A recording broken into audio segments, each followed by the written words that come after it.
उत्तर को लेकर बीजेपी की तरफ से आए बड़े बयान की कांग्रेस एनसी पर स्मृति ईरानी ने हमला बोला है। जम्मू कश्मीर में धारा 370 की वापसी कभी नहीं होगी। जम्मू कश्मीर में सुप्रीम कोर्ट के फैसले का अपमान आखिर क्यों हो रहा है?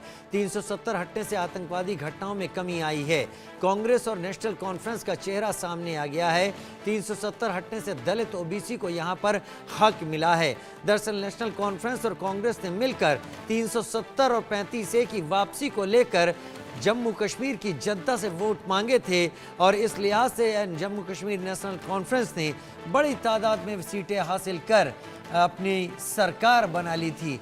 अब उसका प्रस्ताव पास करना एक तरीके से सुप्रीम कोर्ट के बाद में आए फैसले पर भी सवाल उठाना है। संविधान का गला घोटने का दुस्साहस इंडिया अलायंस ने जम्मू कश्मीर में किया। जम्मू कश्मीर के वो दृश्य जिसमें भारत के संविधान की धज्जियां उड़ाते हुए आदिवासी अधिकारों, दलितों के अधिकारों और महिलाओं के अधिकारों का हनन करने का दुस्साहस कांग्रेस लेड इंडिया अलायंस ने जो किया, एक जागृत भारत उस दुस्साहस को बर्दाश्त नहीं करेगा।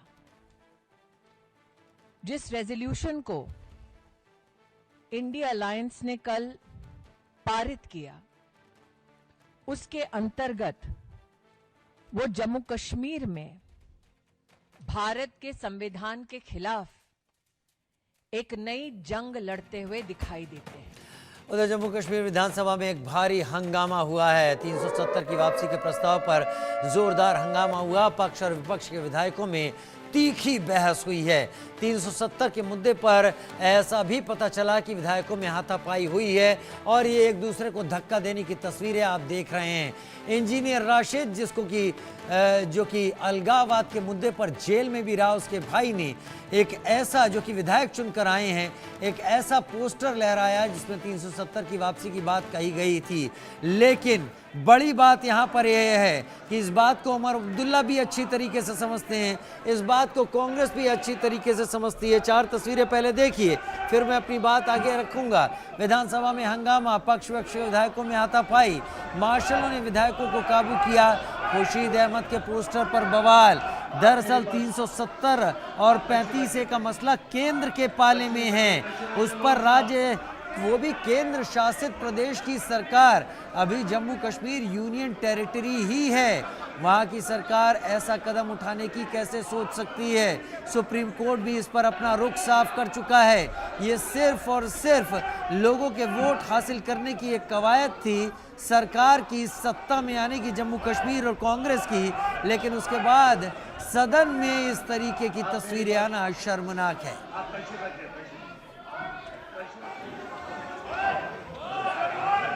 जम्मू कश्मीर का माहौल खराब करना चाहती हैं और विशेष करके ये विडंबना तो ये है कि जिस प्रकार से स्पीकर नेशनल कॉन्फ्रेंस के एजेंट के रूप में वहां पर काम कर रहे हैं, उससे माहौल खराब हुआ। कल भी सरकार की तरफ से जो सप्लीमेंट्री एजेंडा था, जो कि एजेंडे के बीच में नहीं था, उसको ला करके तो वहां पर प्रस्ताव जो कहा गया उसमें माहौल खराब हुआ। तो उसके बाद ही ये जो स्पीकर ने भी ध्वनि मत से, जब कांग्रेस का कोई रुख स्पष्ट नहीं था, वो अपनी सीट्स पर बैठे थे, तो इस प्रकार का ध्वनि मत से जो पास करने का, उसके बाद ये स्थितियां बिगड़ी। और आज भी जिस प्रकार से इन्होंने बीजेपी के विधायकों को मार्शल द्वारा ये गुंडागर्दी का एक परिचय दिया है, वो भी असहनीय है। हम पिक्चरों में साफ देख सकते हैं कि किस प्रकार से भारतीय जनता पार्टी के विधायकों को धक्के मार करके वहां से निकाला गया।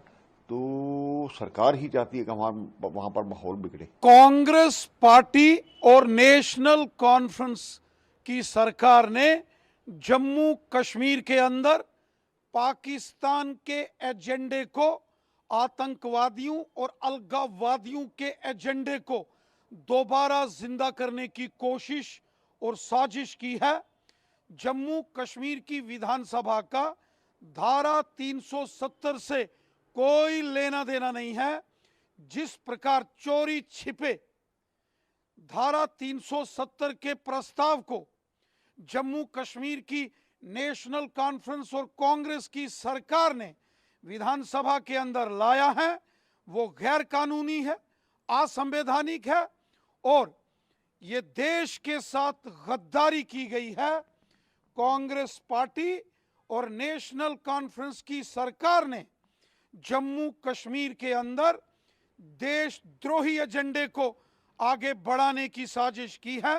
लोग हैं जो हिंदुस्तान को मजबूत करना चाहते हैं, ये हम लोग हैं जो भारत माता को मजबूत करना चाहते हैं। ये वो लोग हैं जो ना भारत माता के, ना देश के, ना किसी और के, ये सिर्फ अपने आप के। हमने लोगों के हित की बात की है मेरे भाई, हमने अपने बात नहीं की, अपने व्यापार की बात नहीं की, अपने हक की बात नहीं। हमने बेरोजगार बच्चों के रोजगार की बात की है, हमने हॉस्पिटलों का बात की है, हमने एजुकेशन सिस्टम पे बात की है, हमने टूरिज्म पे बात की है, हमने इंडस्ट्री पे बात की है। ये जो आपके सामने PHE डिपार्टमेंट जो घोटाला है, हम इस पे बात कर रहे हैं। ये सिर्फ अपनी कुर्सी चलाने की बात कर रहे हैं, लेकिन लोग इनको जवाब देंगे। लोग देख रहे हैं, ये आप जब देखते हैं तो आप भी बड़े सीनियर जर्नलिस्ट हैं, इनके बीजेपी के पेज पे देखो जाके लोग क्या बोल रहे हैं। इसलिए लोग चाहते हैं जो नेशनल कॉन्फ्रेंस बोल रही है, जो मेरे लीडर फारूक अब्दुल्ला साहब बोल रहा है, उमर अब्दुल्ला साहब बोल रहा है, जो सुरेंद्र चौधरी बोल रहा है, वो लोगों की हित की बात है। जो ये बात कर रहे हैं ये अपने हित की कर रहे हैं। आपने खुद देखा होगा कि किस तरह से कल भाजपा के लोगों ने जो है उन्होंने सेक्रेटरी साहब की कुर्सी और हत्या कि वो स्पीकर साहब, ऑनरेबल स्पीकर साहब की कुर्सी तक को हाईजैक करना चाहते थे। हमने जो है बिल्कुल जमहूरी तरीके से जिस वक्त सेशन का जो शेड्यूल जिस वक्त अनाउंस हुआ उस वक्त हमने असेंबली सेक्रेटरीट को अप्रोच किया। हमने कहा कि हम 370 और 35A और जो 5 अगस्त का जो फैसला लिया गया हम उस सिलसिले में एक रेजोल्यूशन लाना चाहते हैं। लेकिन उस वक्त हमें कहा गया कि कोई प्रोविजन नहीं है, ये एक छोटा सा एक मुख्तसर सा सेशन है। उसके बाद हमने बात करने की कोशिश की, हमें बात करने का मौका नहीं दिया गया। इसके अलावा हमारे पास क्या बचता था? अगर भाजपा के लोग टेबलों के ऊपर खड़े होके और वो स्पीकर साहब या सेक्रेटरी साहब की कुर्सी तक को हाईजैक करेंगे तो क्या हमें एक सिंपल बैनर शो करने का हक नहीं है? और वो बैनर वही था जो कश्मीरियों के दिलों में जो चीज़ें हैं जो हम 5 अगस्त को हम कंडेम करते हैं, रिजेक्ट करते हैं और हम 370 और 35A की वापसी चाहते हैं। जम्मू कश्मीर की असेंबली में बीते 3 दिनों से लगातार हंगामा हो रहा है। 370 के ऊपर बीजेपी का पलटवार। और इस बीच हमारे साथ बात करने के लिए कांग्रेस के सीनियर लीडर निजामुद्दीन भट्ट साहब है जो कि विधायक भी है। निजाम साहब, लगातार हंगामा हो रहा है और आज जो है हंगामा हाथापाई पर आया, कैसे देखते हैं इस सेशन को आप? हम चाहते ही थे कि आवाम तक अपने जज्बात पहुंचाएं। जो कुछ भी असेंबली में पिछले 2 दिनों से हो रहा है, कांग्रेस के सभी विधायक और कांग्रेस पार्टी इस पर बहुत ज़्यादा दुखी है। लेकिन क्या हुआ कि रेजोल्यूशन लाया गया और तरीक़ाकार होता है बिज़नेस का, उसी बिज़नेस के तरीक़ेकार के मुताबिक रेजोल्यूशन को पेश किया गया। पेश करते ही जो वतीरा बीजेपी ने इख्तियार किया, हम उसे बहुत ज़्यादा दुखी हैं। हमें ये उम्मीद नहीं थी कि उनके लीडर के आश्वासन के बाद वो इस तरह की हंगामा आराई करेंगे कि इसका विकार भी ख़त्म होगा असेंबली का और लोगों को भी ये कहने का मौका मिलेगा कि हमने जिन विधायकों को वहाँ भेजा है वो हमारे नुमाइंदे नहीं, वो हंगामा पर। बिल्कुल निजाम साहब, यहाँ पर रोकना चाहूंगा। दूसरी जिस हिसाब से ये रेजोल्यूशन लाया गया, कांग्रेस पार्टी क्या इस रेजोल्यूशन की बात रेजोल्यूशन के हक में खड़ी है? मुझे बात करने का मौका दीजिए जी, बताएं। और हम आपसे इस्तिदा करेंगे कि वही आवाम तक पहुँचे। जी, कंट्रोवर्शियल इश्यूज को उठाने से कुछ मतलब नहीं, यही इसी पर तो वहाँ भी हंगामा होता है, फिर आवाम में भी हंगामा होगा। हम ऐसा नहीं चाहते हैं। हमारी जो दूसरी बात है, एक तो ये कि हम दुखी हैं कि ऐसा नहीं होना चाहिए। अब इसका एक तरीका निकालना है, सरकार को निकालना है और सबसे ज़्यादा ऑनरेबल स्पीकर को निकालना है कि कंट्रोवर्शियल इश्यूज है रियासत के हवाले से भी, मुल्क के हवाले से भी, उन पे बात होती ही होती है, होनी चाहिए।